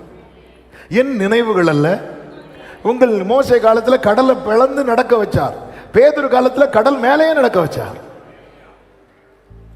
ஆமே, அதாவது நிறைய பேர் பின்வாங்குறாங்க. ரீசன் என்ன தெரியுமா? அவங்க நினைக்கிறது திராட்சை ரசத்தை மட்டும்தான், நேசத்தை இல்லை. ஆண்டவர் என்ன பிளஸ் பண்ணார், ஆண்டவர் நடத்தினார், திடீர்னு பார்த்தா டோர்லாம் க்ளோஸ் ஆகுது. ஆண்டவர் இதை தான், இது பரீட்சை. உனக்கு கொஞ்சம் பலன் இருந்தும் நீ என்ன மறுதலிக்கல பார்த்தியா, நான் உனக்கு திறந்த வாசலை வைக்கிறேன். ஆண்டவர் வந்து எனக்காக ஒரு வாசலை திறந்து வச்சுட்டாருன்னு வைங்களேன், உலகமே எதிர்த்தால் அதை அடைக்கவே முடியாது. இன்னைக்கு ஆண்டவரை எல்லாம் போச்சு பான, இவ்வளவு என் பிசினஸ் லாக் ஆயிட்டு, ஏன் எதிர்பார்த்த இது வரல, அந்த இடத்துல எல்லாருமே டவுன் ஆயிருவோம். ஆனா சபை டவுன் ஆக கூடாதுன்னு கர்த்தர் விரும்புகிறார். அதுக்கு என்ன செய்யணும்? திராட்சை ரசத்தை பார்க்கலாம். அது ஆண்டவர் நடத்தினீங்கப்பா, ஒன்னும் இல்லாத போது நடத்தினீங்க, என்னை நடத்தினார் அவர் நல்ல, கேட்கிறேன். ஆமா, கர்த்தர் ஒண்ணு இல்லாத போது நடத்தினார் சொல்றவங்க மட்டும், அதை அப்படி சொல்றவங்க மட்டும் உங்க வலது கரத்தை நல்லா உயர்த்தி ஹல்லேலூயா சொல்லுங்க பார்க்கலாம். ஒன்று இல்லாத போது நடத்தினார் அல்லவா, கர்த்தர் நடத்தினார் அல்லவா. நேற்று மீட்டிங் போயிருக்கும் போது அந்த பாஸ்டர் வீட்டில் 8 பிள்ளைங்க, ரொம்ப ரொம்ப கஷ்டப்பட்டு ஊழியம் செய்யக்கூடும். 8 பிள்ளைங்க, 8 பிள்ளைகளுக்கு மேரேஜ் ஆச்சு. அப்போது அதில் ஒருத்தங்க வந்து அவங்க கஷ்டத்தை சொல்லும்போது அந்த அம்மா சொல்கிறாங்க, பாஸ்டர் இனி என்ன பாஸ்டர் வேணும், கர்த்தர் அழகாக நடத்தி 8 பிள்ளையும் செட்டில் ஆக்கிட்டா, ஒன்றுமே இல்லை, ஆனால் எங்களுக்கு ஒரு குறைவுமே இல்லை, கர்த்தர் அழகாக நடத்துகிறார். அந்த குறைவுலையும் அவங்க அந்த நிறைவை, அந்த அந்த வார்த்தையில் அவர் பாராட்டின கிருபையை அவங்க பேசும்போது அந்த நிறைவை சொல்ல, என்ன இனி என்ன வேணும், என்ன இல்லை. ஆமே, கர்த்தர் அழகா நடத்தி கொண்டு 8 பிள்ளைங்க, எதுவுமே கிடையாது, கர்த்தர் அழகா நடத்தி எல்லாரையும் தலைமுறையாக நிற்க வச்சிருக்கிறார். ஆமே, ஆண்டவர் அதாவது ஒன்றும் இல்லைன்னு சொல்லி உலகம் தூக்கி போட்டு போகும். குட்டுகிறாய் விடப்பட்டவனை ஆசாரியன் கூட திரும்பி பார்க்க மாட்டான்.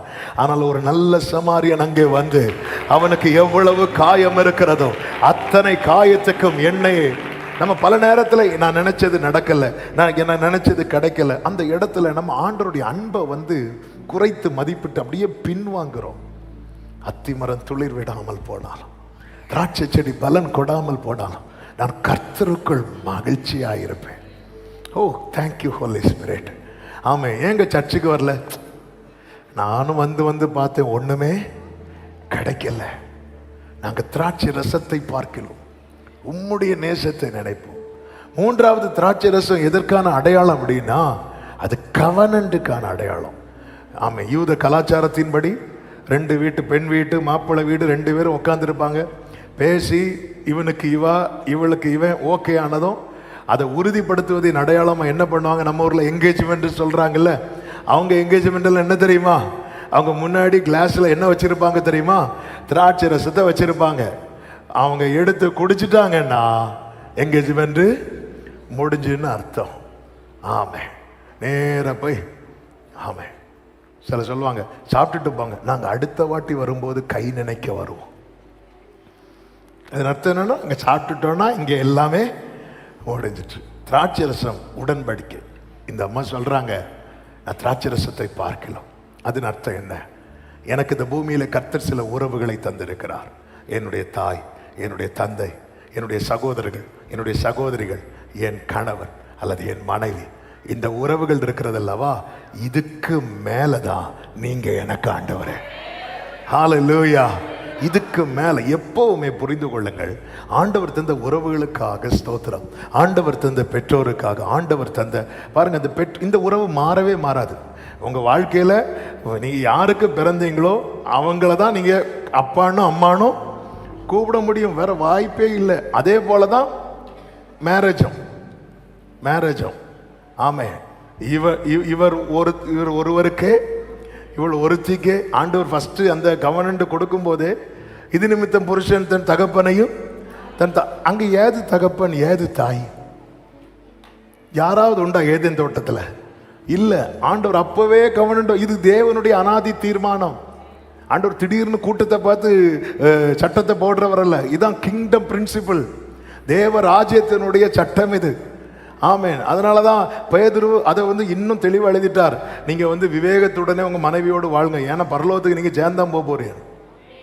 சில பாக்குறாங்க, அங்கேயுமா நான் இந்த பாட்டில் பாடிட்டு இருக்கிறேன், அன்று தீரும் எந்த கஷ்டம் லோக மண்ணிலும் பாடிட்டு இருந்தா அங்கேயும் சேர்ந்தான் போகணுமா? ஆமே. இப்படிதான் ஒரு பாஸ்டர் ஒருத்தர் சொன்னார், நீங்க இப்படி சர்ச்சுக்கு வராம இருந்தீங்கன்னா உங்க மனைவி பரலோகத்துக்கு போவாங்க, நீங்க போக மாட்டீங்க. அதனாலதான் நான் வராம இருக்கிறேன் பாஸ்டர். என் மனைவி போற பரலோகம் எனக்கு அப்படிலாம் கிடையாது. ஆமே. கடந்த நாளில் ஒருத்தர் ஃபோன் பண்ணாங்க, பாஸ்டர் இப்படி நான் இங்கேருந்து பேசுகிறேன், என்ன நாங்கள் பிரியலான் இருக்கிறோம். என்ன பிரச்சனை? பிரச்சனை ஒன்றும் இல்லை, ஏதோ எங்களுக்கு செட் ஆகலை. ஆமே. இல்லை இல்லை இல்லை, அது தேவன் ஏற்படுத்தினது. அதனால தான் சாத்தாண்ட எல்லாத்தையும் தொட சொல்லுவார். என்ன சொல்லுவார்னா, யோபுக்கு ஜீவனை மட்டும் தொட்டுறாத. யோபு அப்போ யாரையும் கை வைக்க மாட்டான் தெரியுமா? மனைவியும் தொட மாட்டான். ஆண்டவர் ஜீவன் என்று பார்த்தது யோபுவை மட்டும் இல்லை, யோபுவையும் மனைவியும். அதனாலதான் எல்லாத்தையும் ரெண்டு தனியா கொடுத்தார், ஒன்ன மட்டும் இல்லை. ஆமே. இன்னும் வரமாட்டேங்குது. ஹல்லேலூயா. எல்லாம் இதுல மட்டும் நீ ஜீவனை தொட்டுறாத என்னார். அப்படின்னா யோபு என்ன பண்ணிருக்கணும்? பிள்ளைகள் எல்லாம் கை வச்சான்ல, மனைவியும் கை வைக்க வேண்டியதானே? தொடவே இல்லை. சாத்தானுக்கு தெரியுது வசனம். ஆமே. ஹல்லேலூயா. அப்போ சொன்னேன், நான் செய்திக்கு வரேன், ட்ராக் மாதிரி போயிட்டு இருக்கு, சிலருக்கு தேவைப்படும் என்று நம்புகிறேன். அப்போ இது தேவன் தந்தது, பிள்ளைகள் கர்த்தரால் வரும் சுதந்திரம், இதெல்லாம் ரைட். ஆனா யார் யாருக்கு என்னென்ன ஸ்தானமோ அதுல வச்சிடணும்.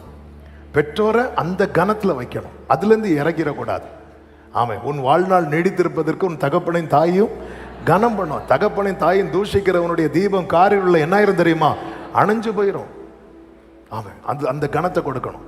மனைவி அந்த கணத்தை கொடுக்கணும். பிள்ளைங்க அந்த அன்பை கொடுக்கணும். ஆனா இவங்களெல்லாம் எங்க வச்சிடக்கூடாதுன்னா, தேவன் இருக்கிற இடத்துல வச்சிடக்கூடாது.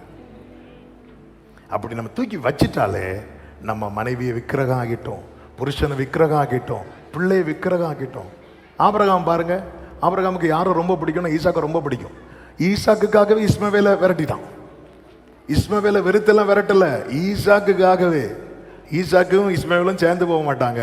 ஈசாக்கா இஸ்மவேலா? எனக்கு ஈசாக்கு தான். இஸ்மவேல் விரட்டிட்டான். அடுத்த அதிகாரத்தில் ஆண்டவர் வரார். இந்த காரியங்கள் நடந்த பின்பு கர்த்தர் ஆபிரகாமை சோதித்தார். 21வது அதிகாரத்தில் ஆபிரகாமுக்கு சோதனை ஈசாக்கா இஸ்மவேலா. 22வது அதிகாரத்தில் ஆபிரகாமுக்கு சோதனை ஈசாக்கா ஆண்டவரா. ஆண்டவர் கேட்கிற, உன் மகனை தான் எடுத்துவாங்க ஆண்டவரே, நாளைக்கு காலையிலே வரேன்ட்டான். இதான் ஆபிரகாம். கர்த்தரை முன்னாடி வைக்கிறான் தெரியுமா? அவன் தலைமுறை மேல ஒரு கீறல் கூட விழாது. கர்த்தர் பாதுகாப்பா. ஒரு சின்ன கீறல் கூட விழாது. பிள்ளை மேல தொற்றாதன்ட்டார். இவன் போட்டி, என் பிள்ளையா உன் பிள்ளையா? ஆமே. பிள்ளை மேல கை வச்சிடாத. என்ன கத்தி வாங்கிட்டு இருக்க? என்ன ஆண்டவர் அப்படியும் பேசுவீங்க இப்படியும் பேசுவீங்களா? இல்ல ஆண்டவர் எனக்கு நீங்க தான்ப்பா. ஆமே. அந்த செய்தியை பல இடத்துல கிருபையினால அந்த அதிகாரம் 22 கொடுத்திருக்கிறேன். அதுல ஒரு வார்த்தை ஆண்டவர் சொல்ல வைப்பார். ஆபிரகாமே, உன் ஏகசுதன் ஈசாக்க பலி செலுத்துன்னு சொல்லும் போது ஆபிரகாம் ஆண்டவர், என்ன ஆண்டவரே டவுட், ஆண்டவரே கொஞ்சம் லவ் ஜாஸ்தியா வச்சதும் டவுட் வந்துட்டு, ஆண்டவர் எப்படி அதுல அவர் இந்த லவ் விஷயத்துல அதனால தான் ஆண்டவர் வந்து சொல்லுவார் தெரியுமா, இங்கே பாரு, வேற எதையும் போய் வணங்கிறாத, நான் எரிச்சல் உள்ள தேவன் அப்படிம்பார். அவர் இந்த விஷயத்துல தான், அதாவது உன் ஹார்ட்ல வந்து தெய்வங்கிற ஸ்தானத்துல நான் மட்டும்தான் இருக்கணும். நீ அங்க ஒரு கும்பிடு, இங்க ஒரு கும்பிடு, இங்க ஒரு உருளு, இங்க ஒரு உடை, இப்படிலாம் வந்தேன்னா நான் எரிச்சல் உள்ள தேவன். இப்படி ஆண்டவர் அவர் நான் சாந்தமும் மனத்தாழ்மையுமா இருக்கிறேன் இப்படி சொல்லிட்டு இந்த பக்கம் இங்க பாரு அப்படிம்பாரு. மோசே ஒரு பக்கத்துல, மகனே மகனே வா, உன்னை நான் அழைக்கிறேன், நான் உன் வாயோடு இருப்பேன்னு சொல்லிட்டு இவ்வளோ பாப்பாவார் இப்படி கூப்பிடுறாரு. வந்த வழியில கொல்றதுக்கு நிற்கிறாராம். ஆண்டவருடைய எல்லா பக்கத்தையும் பார்த்தா மட்டும்தான் சரியா வாழ முடியும். ஒரு ஆமேன்னு சொல்லுங்க பார்க்கலாம். இந்த பக்கம் அப்படி பாவம் பத்தி நாளில் அவனை கூப்பிடுறேன், இங்கே பாரு வான்னு கூப்பிட்டுட்டு, அடுத்த பக்கம் சரி வா, அவர் பாவம் அவர் கூப்பிட்டுட்டு இருக்கிறாரு. சரி வா, அழைப்புக்கு இங்கே வந்தா வழியில மோசைய கொல்றது பார்க்குறாரு. ஆண்டவரே நல்லா இருக்கு போங்க விளையாட்டு. ஆமே, ஆண்டவரை ஒரு பக்கத்தில் மட்டும் பார்த்துட்டு இருந்தால் நம்ம ஏமாந்துருவோம். அதனால தான் சத்தியத்தை அறிவீர்கள், சத்தியம் உங்களை விடுதலையாக்கும். ஆண்டவரை இந்த திராட்சை ரசத்தை பார்க்கலாம். இப்படிப்பட்டவங்க வாழ்க்கை ரொம்ப ஆசீர்வாதமா இருக்கும். இப்படிப்பட்டவங்களுக்கு கர்த்தர் பாராட்டுகிற கிருபைகளில் ஒன்று தெரியுமா? அவர் ஆபிரகாமின் தேவனாக மட்டுமல்ல, தலைமுறைகளின் தேவனாக அறியப்படுவார், இஸ்ரவேலின் தேவனாக அறியப்படுவார். ஆமென் சொல்லுங்க பார்க்கலாம். நேசத்தை அதிகம் நினைக்க வேண்டும். அடுத்த 3 பாயிண்ட குயிக்கா சொல்லி முடிச்சிடறேன். ஆமே, 2வது நேசத்தால் சோகமானவள், லவ் சிக்னஸ். உன்னத பாட்டு 2:5 சொல்லப்பட்டிருக்கிறது, நேசத்தால் சோகமடைந்திருக்கிறேன் அப்படின்னு சொல்றாங்க. இந்த நேசத்தால் சோகம். அப்போ நமக்கு ஒரு வேளை கேட்கலாம், என்ன கேட்கலன்னா, இவளுக்கு வேற வேலை கிடையாது, அதனாலதான் இவ சும்மா லவ் பண்ணிட்டு இருக்கிறா அப்படின்னு நமக்கு தோணும். இல்லை, இவ வாழ்க்கையில நிறைய காயங்கள் உண்டு. இந்த உன்னத பாட்டில் சொல்லப்பட்டிருக்கிற அந்த அவருக்கு பிரியமானவள் அந்த சுலைமியால் இருக்கிறாள், இவ லைஃப்பை பார்த்தீங்கன்னா இவளுக்குள்ள ஒரு பெரிய இன்ஃபீரியாரிட்டி காம்ப்ளெக்ஸ் உண்டு, தாழ்வு மனப்பான்மை. என்ன தாழ்வு மனப்பான்மை தெரியுமா? நான் எப்படி இருக்கிறேன் கருப்பு. யாரா கேட்டாங்களா? இந்த தாழ்வு மனப்பான்மையின் வெளிப்பாடு என்னன்னா, கேட்காமலே நம்ம சொல்லுவோம். ஆமாம், நல்லா படிச்சுட்டு வருவாங்க பாருங்க, மீதி எல்லாரும் கிளாஸ்ல இருந்து படிக்கிறத பார்த்ததும் நான் ஒண்ணுமே படிக்கல அப்படிவாங்க. எனக்கு எல்லாம் மறந்து போறது போல இருக்குது. இந்த தாழ்வு மனப்பான்மை இருக்கு தெரியுமா? அது வந்து நம்மளை வந்து நிம்மதியாவே இருக்கக்கூடாது. எனக்குள்ள அது நிறைய இருந்துச்சு. இப்போ அப்பப்போ இடையில வரும். நம்ம ஒரு கூட்டத்தில் போய் இருந்தால் நமக்கு ஒரு மாதிரி இருக்கும், ஐயோ எப்படா இந்த மீட்டிங் முடியும், ஓடிடலாம். ஏன்னா சின்ன வயசுல நம்மளை வந்து ஒருத்தங்க வேஸ்ட்னு சொல்லிட்டாங்களா, அது வந்து உள்ள எங்கேயோ போய் விழுந்துட்டு 4 பேர் இருக்கிற இடத்துல போய் இருக்க முடியாது. அது நமக்கு ஒரு மாதிரி இருக்கும், ஐயோ நம்மகிட்ட எதாவது கேட்பாங்களா, நம்மக்கிட்ட ஏதாவது சொல்லுவாங்களா. ஆமே, இவளுக்குள்ள தாழ்வு மனப்பான்மை உண்டு. அது மட்டும் இல்லை, குடும்ப பிரச்சனை, ஃபேமிலி ப்ரெஷர் இவளுக்கு உண்டு. அவள் சொல்றா, என்னை எல்லாம் என் சகோதரர்கள் என் தாயின் பிள்ளைகள். அது ஆமாம், 1வது அதிகாரம் அதனுடைய 6வது வசனத்துல, ஆமேன், என் தாயின் பிள்ளைகள் என் மேல் கோபமா இருந்து என்னை திராட்சை தோட்டங்களுக்கு காவல்கார். அப்ப ஃபேமிலி பிரஷர் இருக்கு அவளுக்கு, குடும்ப பிரச்சனை இருக்கு, சொந்த சகோதரர்கள்ட்ட இருந்து அவளுக்கு பிரச்சனை இருக்கு. அது மட்டும் இல்ல, இவளை எருசலேம் குமாரத்திகள் புரிந்து கொள்ளவில்லை, மிஸ் அண்டர்ஸ்டாண்ட் பண்றாங்க. கூட இருக்கிறவங்க சரியா புரியல, என்ன ஓ நேசர் அப்படி என்ன விசேஷம் அப்படின்னு கேட்கிறாங்க. இவ அப்படி ஃபீல் பண்ணி கேட்கிறான், என் நேசர்களை கண்டீர்களா, அப்படி என்ன விசேஷம் இருக்கு, வந்துட்டா பெருசா சொல்றதுக்கு, யாராலும் புரிந்து. இப்படிப்பட்டவ அப்போ பலவிதமான பிரச்சனை நடுவில் இருக்கிறா. வழியில காவல்காரர் இவளை பார்த்து அடிப்பாங்க. அதாவது இவனை அடிச்சா, இவளை தொட்டா கேட்கறதுக்கு யாரும் இல்லைன்னு வைங்களேன், எல்லாரும் தலைக்கு மேல ஏற பார்ப்பாங்க. இவ்வளவு வழியில காவல்காரர் பார்க்கறாங்க, அடிச்சு காயப்படுத்தி விடுறாங்க. எதுக்கு அடிச்சாங்கன்னு தெரியாது. அப்போ இவன் லைஃபே வந்து பிரச்சனை நடுவில் இருந்தாலும் அவ சொல்றா, நான் கருப்பா இருக்கிறதுனால சோகமா இருக்கிறேன், என்னை என் சகோதரர்கள் இப்படி பண்ணதுனால சோகமா இருக்கிறேன், அப்படி எதுவுமே சொல்லாம, ஆண்டவரே உம்முடைய நேசத்தாலே நான் சோகம் அடைந்திருக்கிறேன். ஆண்டவரே, நேசத்தால சோகம் என்பது என்ன தெரியுமா? ஆமே, அவருடைய சமூகத்தை மேல இருக்கிற அதிகமான நாட்டம். அதாவது கொஞ்சம் டிஸ்டன்ஸ் வந்தாலும் இந்த பெயின் இருக்கும். இப்போ ரயில்வே ஸ்டேஷன்லையோ ஏர்போர்ட்லையோ நமக்கு ரொம்ப நெருக்கமானவங்களை அனுப்பி விடுறதுக்கு போய் நிற்போம். ரயில்வே ஸ்டேஷனில் நிற்கிறோன்னு வைங்களேன், கொஞ்ச நேரம் அப்படி பக்கத்துல இருந்து பேசிட்டே இருப்பாங்க. திடீர்னு ட்ரெயினுக்கு டைம் ஆனது, அவங்க ஏறுவாங்க ட்ரெயினில். ட்ரெயின் கொஞ்சம் கொஞ்சம் போக போக போக ஒரு டிஸ்டன்ஸ் வந்துட்டு இருக்கும். அந்த டிஸ்டன்ஸை வந்து ஃபீல் பண்ண ஆரம்பித்து அழுவாங்க. சில பெண்கள் எல்லாம் சில பெண்களை திருமணம் பண்ணி கொடுக்கும்போது அழுவாங்க தெரியுமா, ஒரு அழுக. ஆமாம், கடந்த நாளில் ஒருத்தர் சொன்னார், பாஸ்டர் எல்லா இடத்துலையும் பொண்ணை கொடுத்து அழுவாங்க, ஆனால் எங்கள் வீட்டில் மட்டும் ஏன் கல்யாணம் முடிச்சு என்ன கொடுத்து அழுதுட்டு போனாங்க பாஸ்டர் அப்படின்னு ஒருத்தங்க சொன்னாங்க. ஆன்லைனில் கேட்டுட்டு இருப்பாங்கன்னு நினைக்கிறேன். ஆமாம், அந்த டிஸ்டன்ஸ், அதாவது பொண்ணை கொடுத்தாச்சு. நேற்று வர வீட்டில் மகளா சின்ன சிட்டுக்குருவி மாதிரி சுற்றிட்டு இருந்தவா இப்பொழுது இன்னொரு வீட்டுக்கு போகிறான். அப்படி கூடயே தான் இருந்துட்டு இருப்பாங்க. அப்படி கொஞ்சம் பிரிவு வர ஆரம்பிக்கும் போது கண்ணீர் வந்து அப்படி கொஞ்சம் கொஞ்சமாக தேங்க ஆரம்பிச்சுட்டே இருக்கும். சிலர் வந்து அந்த ஏரியாலே நிற்க மாட்டாங்க. அதோ வேலை இருக்குன்னு மாதிரி அப்படியே போயிடுவாங்க. என்னை மறக்கவே முடியாது. என் தங்கச்சி திருமணம் முடிஞ்சு சென்னைக்கு பஸ் ஸ்டாண்டில் பஸ் ஏற்றி ஓடுறதுக்காக போய் நிற்கிறோம். எல்லாம் ஜாலியாக சிரித்து பேசிகிட்டே இருக்கும்போது நான் அப்படியே எங்கள் அப்பாவை பார்க்குறேன். எங்கள் அப்பா சிரிச்சுட்டே இருக்கிறாங்க. அவங்க கண்ணில் வந்து அப்படியே கண்ணீர் வந்து அப்படி தேங்கி நிற்குது. ஆமேன். இதுதான் அந்த ஏக்கம். ஆண்டவரே எல்லாம் ரைட்டுப்பா, ஆனால் ஏதோ ஒரு டிஸ்டன்ஸ் நான் ஃபீல் பண்ணுறேன். ஆண்டவரே எனக்கு சோகமாக இருக்குப்பா, எனக்கு பத்த மாட்டேங்குதுப்பா. பத்தலையா உனக்கு? என் பாதத்தில் உட்கார வச்சு உனக்கு வசனம் கொடுத்தேனே, பத்தலையா? இல்லைப்பா. என் விருந்து சாலைக்கெல்லாம் உனக்கு கொண்டு வந்தேனே, பத்த மாட்டேங்குதுப்பா. எனக்கு நீ சொல்லுங்க, யாராவது பார்த்தா அவர்கிட்ட சொல்லுங்க, நான் நேசத்தால் சோகமாக இருக்கிறேன். ஆமென். இப்படி தாகம் உள்ள தாவீது சொல்லுகிறார், மானானது நீரோடைய வாஞ்சித்து கதறுவது போல என் ஆத்துமா உம்மேல் தாகமாய். உம்மேல் எப்பொழுது நான் உம்முடைய சந்நிதியிலே வந்து நிற்பேன். நேசத்தால் சோகம். மூன்றாவது, கர்த்தர் என்ன எதிர்பார்க்கிறார் தெரியுமா? நேசத்தின் உச்சிதங்களை கொடுப்பவள். உன்னத பாட்டு 7வது அதிகாரம் அதனுடைய 11, 12 வசனங்களிலே சொல்லப்பட்டிருக்கிறது, வாரும் என் நேசரே, வயல்வெளிகளில் போய் கிராமங்களில் தங்குவோம்.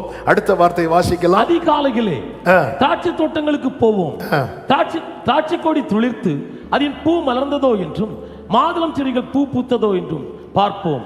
அங்கே என் நேசத்தின் உச்சிதம் உமக்கு தருவேன். உச்சிதம்னா உச்சி பிளஸ் இதம். உச்சின்னா உயர்ந்த, இதம்னா இனிமையான, என்னுடைய பெஸ்ட் லவ், என்னுடைய ஃபைனஸ்ட் லவ். ஆண்டவரே, அதாவது நான் அதாவது எனக்கு யார் பெஸ்டோ அவங்க தான் எனக்கு ஃபர்ஸ்ட். நம்ம லைஃப்ல கொடுக்க வேண்டியதை எல்லாம் எல்லாருக்கும் கொடுத்துட்டு, ஆண்டவரே என் சரீரத்துக்கு இவ்வளவு நேரம், என் குடும்பத்துக்கு இவ்வளவு நேரம், அதுக்கு இவ்வளவு நேரம் எல்லாம் கொடுத்துட்டு கடைசியில் பார்க்கும்போது கடைசியில் 2 நிமிஷம் இருக்கும், 11:58. ஆமாம், நம்ம அந்த பெஸ்ட்டை கொடுக்காம ஆண்டவருக்கு ரெஸ்ட்டை கொடுத்துட்டு இருப்போம். ஆண்டவர் இந்த மீதம் உள்ளதை கொடுக்கறது இல்லை. ஆண்டவர் அவருடைய பெஸ்ட்டை கொடுத்தார். அவர் நேசத்தின் உச்சிதத்தை கொடுத்தார். நேசத்தின் உச்சிதத்தை கொடுப்பது என்பது என்கிட்ட என்ன இருக்கிறது என்பதில் நான் எவ்வளவு கொடுக்கிறேன் என்பது, நான் என்ன எவ்வளவு கொடுக்கிறேன் என்பது. ஆபிரகாம் பாருங்க, ஆபிரகாமுடைய பெஸ்ட் என்ன தெரியுமா? ஆபிரகாமுக்கு யாரை ரொம்ப பிடிக்கும்? ஈசாக்கு ரொம்ப பிடிக்கும், அவருக்கு கொடுக்குறான். மரியாள் ஒரு பரிமள தைலத்தை கொஞ்சம் கொஞ்சமா சேர்த்து ஒரு பாத்திரத்தில் வச்சிருக்கிறான். ரொம்ப ப்ரெஷியஸ் ஆனது, ரொம்ப விலையேற பெற்றது. அவ பாட்டு நான் இதை அவருக்கு கொடுக்கணும். எப்படி கொடுத்தா தெரியுமா? மூடிய திறந்து ஊத்தனா எப்ப வேணாலும் மூடலாம், உடைச்சு ஊத்துறா. இதுதான் நேசத்தின் உச்சிதம். தாவீதுக்கு அந்த பெத்லகேமில் இருக்கிற அந்த குளத்தில் இருக்கிற கிணத்துல தண்ணீரை குடிக்கணும்னு ரொம்ப ஆசை. ஆனா பெலிஸ்தியர் வந்து கேம்பு போட்டிருக்கான், எப்படி அதை குடிக்கணும்? ஆமா, நம்ம கிட்ட இருக்கிறது வரைக்கும் ஆசை வராது, நம்ம கிட்ட இல்லாம போகும்போது தான் நமக்கு ஆசை வரும். ஆமே, தாவீதுக்கு எனக்கு அந்த தண்ணியை குடிக்கணும் போல இருக்கு. அப்ப தாவீதோட 3 பராக்கிரமசாலிகள் இருக்கிறாங்க. அவங்க உயிரை பணையம் வச்சு கிணத்துல இறங்கி ஒரு சொம்புல தண்ணி எடுத்துட்டு வராங்க. இது சாதாரண தண்ணியை தாவீது பார்க்கல. இவர் எப்படி பார்த்தாருன்னா, இதுக்கு பின்னாக ஒரு கிரயம் இருக்கிறது. அப்போ இது சாதாரண தண்ணி இல்லை, இது பெஸ்ட் தானே, நான் ஆண்டவர் கொடுக்குறேன்னு சொல்லிட்டு ஊத்திட்டார். ஆமே, பெஸ்ட் தானே, இது என்னுடைய பெஸ்ட் தான், அதை வேண்டாம் அது அவருக்கு நான் கர்த்தருக்கு அப்படி ஊற்றி போட்டான். நேசத்தின் உச்சிதம். அதிகாலையில் திராட்சை தோட்டங்களுக்கு போவோம், திராட்சை கொடி துளிர்த்து அதன் பூ மலர்ந்ததோ என்றும்.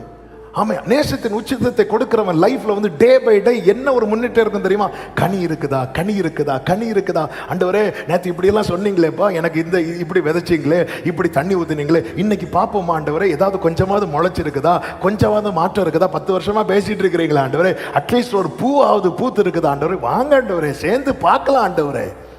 ஆமென். வெறும் இலைகளை காட்டி கர்த்தரை ஏமாற்ற முடியாது. அத்திமரம் தூரத்திலிருந்து பார்த்தபோது அதில் அப்படி அவ்வளோ இலைகள் இருக்கு. பார்த்தாலே இது அதாவது எப்படிப்பட்ட கிருபை பெற்ற அத்திமரம் பாருங்க. ஆண்டவரே ஏமாத்திச்சு. ஆமென்.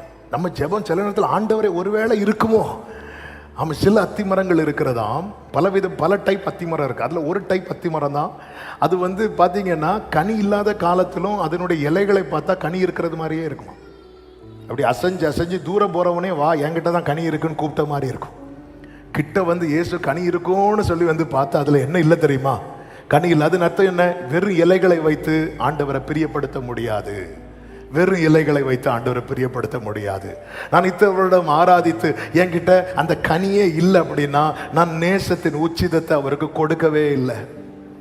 அவர் பெஸ்ட்டை கொடுத்துட்டு நம்ம கிட்ட பெஸ்ட்டை தான் கேட்கிறார். ஆமே, நேசத்தின் உச்சிதங்கள். நாலாவதாக ஆமே ஆமே 8வது அதிகாரத்தின் 6வது வசனம். நீர் என்னை உமது இருதயத்தின் மேல் முத்திரையை போலவும் உமது புயத்தின் மேல் முத்திரையை போலவும் வைத்துக் கொள்ளும். நேசம் மரணத்தை போல் வலிது. நேச வைராக்கியம் உடையவள். அதன் அர்த்தம் என்ன?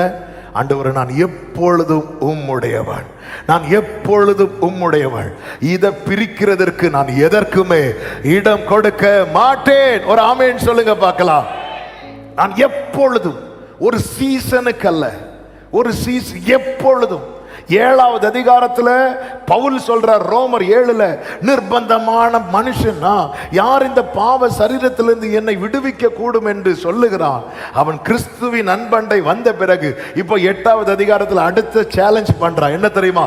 கிறிஸ்துவின் அன்பை விட்டு என்னை பிரிப்பவன் யார்? இதான் நேச வைராக்கியம். நேத்து வர பாவத்தை விட்டு பிரிய முடியாம இருந்தேன், இன்னைக்கு கிருபையினால மீட்கப்பட்டுட்டேன். இப்ப நான் சேலஞ்ச் பண்றேன், கிறிஸ்துவின் அன்பை விட்டு என்னை.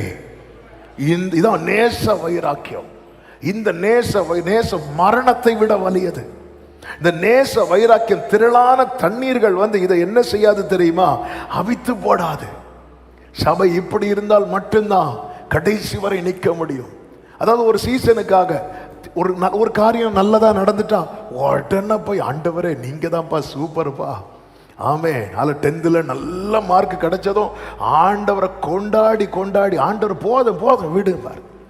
12th கொஞ்சம் மார்க் குறைஞ்சதும் என் தேவனை ஏன் என்னை, ஆமே, முடிஞ்சு. ஆண்டவரே அவர் சொல்றா, உம்முடைய இருதயத்தின் மேல் முத்திரையை போலவும் உம்முடைய புயத்தின் மேல் முத்திரையை போலவும். ஆமா, முத்திரை என்பது எதின் அடையாளம் தெரியுமா? ஓனர்ஷிப். அந்த காலத்தில் ராஜாக்கள்லாம் சீல் பண்ணிட்டாங்கன்னு முடிஞ்சு, அது அவங்களுக்குரியது. அவர் சொல்ற, என்ன நீங்க உங்க ஹார்ட்ல வச்சுக்கோங்க, உங்க ஷோல்டர்ல வச்சுக்கோங்க, என்ன வேற எங்கேயும் வைக்காதீங்க. என்னுடைய ஆண்டவரே நான் உம்முடையவள் ஆண்டவரே, இதை நீங்க சீல் பண்ணிருங்கப்பா, இதை சீல் பண்ணிருங்கப்பா, இதுக்கு முத்திரை போட்டுருங்கப்பா ஆண்டவரே. இதை திரளான உலகமே எதிர்த்து வந்தாலும் இதுல கை வைக்க முடியாத அளவுக்கு ஒரு முத்திரையை போடுவீராக, ஒரு முத்திரையை போடுவீராக. ஆமேன் சொல்லுங்க பார்க்கலாம். ஒரு முத்திரையை போடுவீராக. உலகமே வந்தாலும் பிரிக்க கூடாது. இருதயத்தின் மேல். இருதயம் என்பது அந்தரங்கத்தை காண்பிக்கிறது, புயம் என்பது வெளியரங்கத்தை காண்பிக்கிறது. ஆண்டவர், அந்தரங்கத்தில் எனக்கு நீங்க தான், வெளியரங்கத்தில் எனக்கு நீங்க தான். ஒரு ஆமேன் சொல்லுங்க பார்க்கலாம். நேச வைராக்கியம். இப்படிப்பட்டவளை தான் அழைத்து போக நேசர் வருவார். அவர் வேகமாய் வருவார். எப்படி கூட்டிட்டு போவார் தெரியுமா? தன் மேலே சாய்ந்திருக்க வைத்து. இப்ப எல்லாரும் பார்க்கிறாங்க, இவள் யார் என கேட்கிற அன்பு சகோதரா சகோதரி, 2000 ஆண்டுகளுக்கு முன்பதாக இயேசு வந்தபோது இவர் யார் என்று எல்லாரும் பார்த்தார்கள். இனி அவர் வரும்போது 2000 வருஷத்துக்கு முன்னாடி மணவாளனை பார்த்து இவர் யாருன்னு கேட்டாங்க. இனி அவர் வரும்போது மணவாட்டியை பார்த்து கேட்க போறாங்க, ஹே இது யாரு? இதுல நானும் நீங்களும் இருக்கணும் தான் ஆவியானவர் நம்மோடு பேசி கொண்டிருக்கிறார். எல்லாரும் எழுந்து நிற்கலாம் ஆண்டவர் சமூகத்துல. ஹல்லேலூயா ஹல்லேலூயா. G major. பிராணநாதன் என்னில் வைத்ததாம் அன்பினை தியானிக்கும் போதெல்லாம் கண்ணீர் பெருகுதே. பிராணநாதன் என்னில் வைத்ததாம் அன்பினை தியானிக்கும் போதெல்லாம் கண்ணீர் பெருகுதே.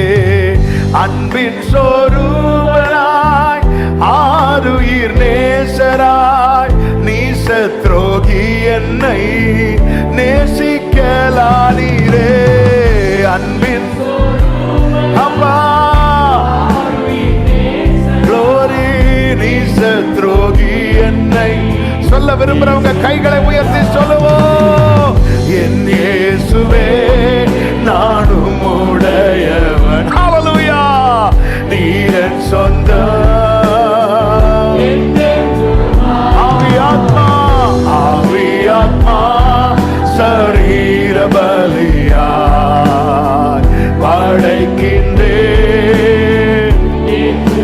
ஆவியாத்மா ஆவியாத்மா படைக்கிறேன் ஆண்டவரே. என்னையும் எந்தனுக்குள்ளதா என்னையும் எந்தனுக்குள்ளதாம் யாவையும் நேசர் கரத்து. அந்த நேசத்தின் உச்சிதம் கொடுத்துடலாமா? முற்றுமாய் முழுவதுமாய் என்னையும் எந்தனுக்குள்ளதாம் யாவையும் நேசர் கரத்தினில்.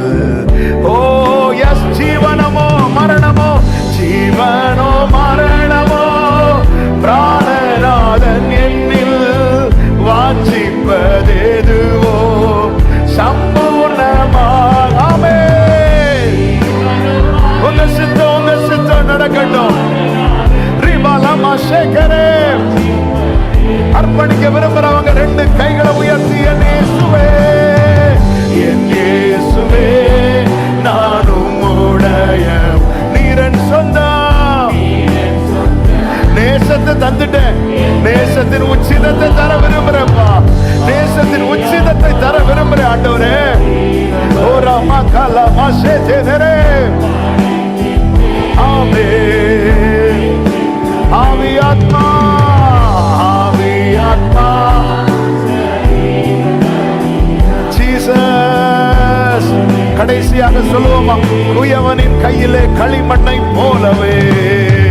குயவனின் கையிலே களிமண்ணை போலவே என்னை உம் கையிலே தந்திட்டேன். நேசத்தின் உச்சிதம் முழுசா கொடுக்கிறதாங்க. பாதி இல்ல, முழுமையா முழுமையா அப்படி கொடுக்க விரும்புறவங்க கைகளை உயர்த்தி என் சொந்த இஷ்டமோ என் சொந்த இஷ்டமோ ஏதும் வேண்டாம் நாதா உம் நோக்கம் என்னிலே பூரணமாகட்டும். ஆமென். glory. உடனமா சந்தனரா ஒரே சத்தமா என் இயேசுவே என் இயேசுவே நானும் உடையவன். நீரன் சொந்தம் என்றென்றுமா சரீர பலியாய் படைக்கிறேன். ஆவியாத்மா ஆவியாத்மா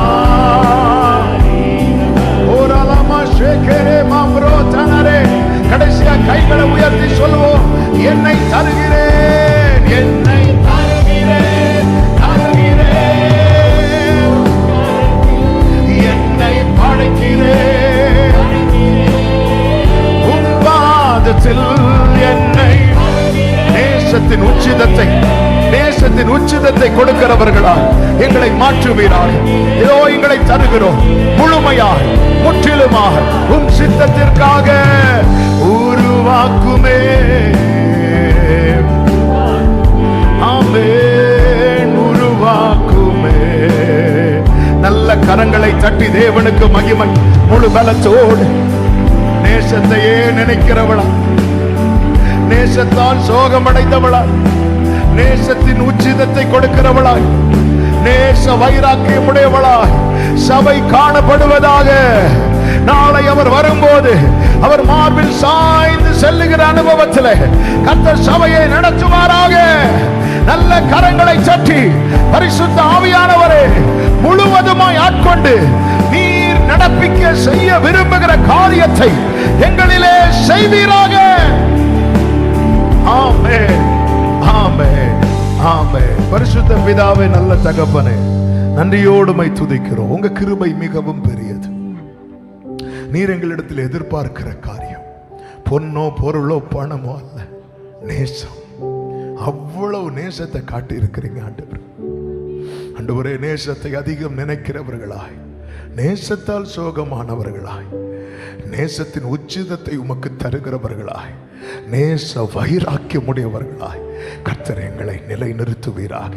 இந்த வார்த்தைகளை எங்களுக்குள்ள மறுபடியும் மறுபடியும் மறுபடியும் மறுபடியும் பேசிக்கொண்டே இருக்கட்டும்பா, பேசிக்கொண்டே இருக்கட்டும். நேசத்தின் கொடி அப்பா இங்க மேல பறக்குதுங்கிற உணர்வோடு நாங்க வாழ கர்த்தர் கிருபை செய்ய ஒவ்வொருவரையும் ஆசீர்வதியும். இந்த வாரம் ஒவ்வொருவருக்கும் நன்மையாய் ஆசீர்வாதமாய் இருப்பதாக. எலெக்ஷன் வருகிறது அப்பா, உங்க சித்தத்தை கிருபையாய் நிறைவேற்றுவீராக. தேசத்திலே சமாதானம் உண்டாவதாக, கிருபை பெருகுவதாக. ஒவ்வொருவருடைய போக்கில் வரத்திலும் காத்துக்கோங்க ஆண்டவரே. தேவைகளை சந்திங்க, குறைகளை நிறைவாக்குங்க. அதிகமாய் உங்க பிரசனத்திலே காணப்பட ஒவ்வொருவருக்கும் அனுகிரகம் செய்தருளும். கண்மணி போல காத்துக்கொள்ளும். கிருபை பெருகட்டும். உடைய பிள்ளைகளை சமாதானத்தோடு அனுப்பி சாட்சியாய் கொண்டு வாரும். எல்லா கன மகிமை ஒருவருக்கே செலுத்துகிறோம் இரட்சகர் இயேசுவின் நாமத்தில் பிதாவே, ஆமென். சேர்ந்து சத்தமாய் சொல்லுவோம். என் ஆத்துமாவே கர்த்தரை ஸ்தோத்திரி, முழுமே அவருடைய பரிசுத்த நாமத்தை ஸ்தோத்திரி. என் ஆத்துமாவே கர்த்தரை ஸ்தோத்திரி, கர்த்தர் செய்த சகல உபகாரங்களை மறவாதே. ஆமென். நம்முடைய கர்த்தராகிய இயேசு கிறிஸ்துவின் கிருபையும் பிதாவாகிய தேவனுடைய அன்பும் பரிசுத்த ஆவியானவருடைய ஐக்கியமும் சிநேகமும் பாதுகாவலும் நம் அனைவரோடும் எல்லா பரிசுத்தவான்களோடு கூட கர்த்தருடைய வருகை மட்டும் தங்கியிருப்பதாக. ஆமென். ஹல்லேலூயா. God bless you. கர்த்தர் உங்களை ஆசீர்வதிப்பாராக. சமாதானத்தோடு போய் வாருங்கள். கர்த்தருக்கு மகிமை.